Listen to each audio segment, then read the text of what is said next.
Photo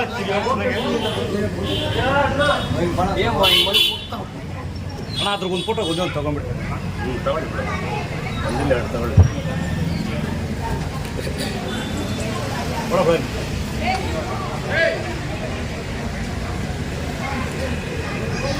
ಏನಿದೆ ಏನೋ ಬರ್ತಾರೆ ಸೈನ್ ಬರ್ತಾರೆ ಬಿಡ್ತಾರೆ. ಆದ್ಮೇಲೆ ಇವತ್ತೇನು ಗಣೇಶ ಹಬ್ಬ, ಏನು ಗಣೇಶ ಚತುರ್ಥಿ ಅಂತ ಹೇಳ್ತೀವಿ.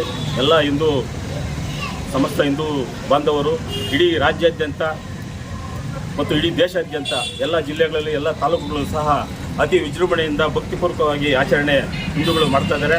ಅದೇ ರೀತಿ ಬಂಗಾರಪೇಟೆ ತಾಲೂಕು ಕಾರಳಿ ಗ್ರಾಮದಲ್ಲೂ ಸಹ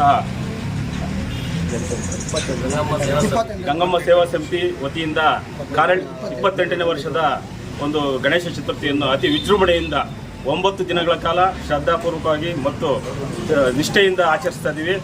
ಈಗ ಕಾರಳಿ ಗ್ರಾಮದಲ್ಲಿ ಎಲ್ಲ ಒಂದು ಸಂದೇಶ ಪಡೋದೇನೆಂದರೆ, ಗಣೇಶ ಹಬ್ಬ ಇದಕ್ಕೊಂದು ಹಿನ್ನೆಲೆ ಇದೆ, ಒಂದು ಇತಿಹಾಸ ಇದೆ.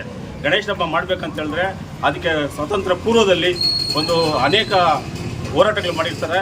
ಆ ಹೋರಾಟಗಳಲ್ಲಿ ಬ್ರಿಟಿಷರ ಆಳ್ವಿಕೆ ದಬ್ಬಾಳಿಕೆಯಲ್ಲಿ ಇರ್ತದೆ ನಮ್ಮ ಭಾರತ ದೇಶ.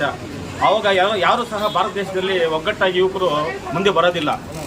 ಆ ಸಂದರ್ಭದಲ್ಲಿ ಲೋಕಮಾನ್ಯ ಬಾಲಗಂಗಾಧರ ತಿಲಕ್ ಅವರು ಏನಾದರೂ ಮಾಡಿ ಒಟ್ಟುಗೂಡಿಸಬೇಕು, ನಮ್ಮ ಭಾರತ ದೇಶದಲ್ಲಿ ಇರ್ತಕ್ಕಂಥ ಯುವಕರನ್ನು ಒಟ್ಟುಗೂಡಿಸಬೇಕಂತ ಸಂದರ್ಭದಲ್ಲಿ ಒಂದು ಗಣೇಶನ ಪ್ರತಿಮೆಯನ್ನು ಇಟ್ಟು ಇದರಲ್ಲಿ ಮಹಾರಾಷ್ಟ್ರದಲ್ಲಿ ಇರ್ತಕ್ಕಂಥ ಒಂದು ಪುಟ್ಟ ಗ್ರಾಮದಲ್ಲಿ ಒಂದು ಗಣೇಶನ ಪ್ರತಿಮೆ ಇಡ್ತಾರೆ. ಆ ಸಂದರ್ಭದಲ್ಲಿ ಎಲ್ಲ ಯುವಕರು ವಿದ್ಯಾರ್ಥಿಗಳೆಲ್ಲ ಸೇರಿ ಒಗ್ಗೂಡ್ತಾರೆ. ಆ ಒಗ್ಗೂಡಿಸಿದಂಥ ಸಂದರ್ಭನೇ ಬಾಲಗಂಗಾಧರ ತಿಲಕ್ ಅವರು ಸ್ಥಾಪಿಸಿದಂಥ ಸ್ವಾತಂತ್ರ್ಯ ಪೂರ್ವದಲ್ಲಿ ಏನು ಸ್ಥಾಪಿಸಿದ್ರು ಗಣೇಶ ಚತುರ್ಥಿಯನ್ನು, ಆ ಸಂದರ್ಭದಲ್ಲಿ ಸ್ಥಾಪಿಸಿದ ಸ್ವಾತಂತ್ರ್ಯ ಪೂರ್ವದಲ್ಲಿ ಇದುವರೆಗೂ ಸಹ ನಡ್ಕೊಂಬರ್ತಾರೆ ಭಕ್ತಿ ಪೂರ್ವಕವಾಗಿ.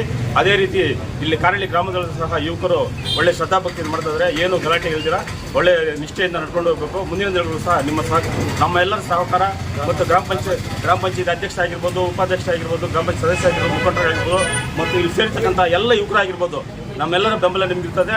ಯಾವತ್ತು ಹಿಂಗೆ ಒಟ್ಟಾಗಿ ಏನು ಗಲಾಟೆ ಮಾಡಬಾರ್ದು, ಒಟ್ಟಾಗಿ ಒಗ್ಗಟ್ಟಾಗಿರಿ. ಒಗ್ಗಟ್ಟಿದ್ರೆ ಏನು ಬೇಕೋ ಸಾಧನೆ ಮಾಡ್ಬೋದು ಅನ್ನೋದಕ್ಕೆ ಇದೊಂದು ನಿದರ್ಶನ. ಊರಲ್ಲೆಲ್ಲ ಒಗ್ಗಟ್ಟಿರಬೇಕು, ಅಂದರೆ ಒಳ್ಳೆ ರೀತಿಯಲ್ಲಿ ಬಳಸ್ಕೊಳ್ಳಿ, ಒಳ್ಳೆ ರೀತಿಯಲ್ಲಿ ಬಳಸ್ಕೊಳ್ಳೋದ್ಬಿಟ್ಟು ಈ ಸಂದರ್ಭದಲ್ಲಿ ಒಂದು ಸಂದೇಶವನ್ನು ರವಾನೆ ಮಾಡ್ತಿದ್ದೀನಿ.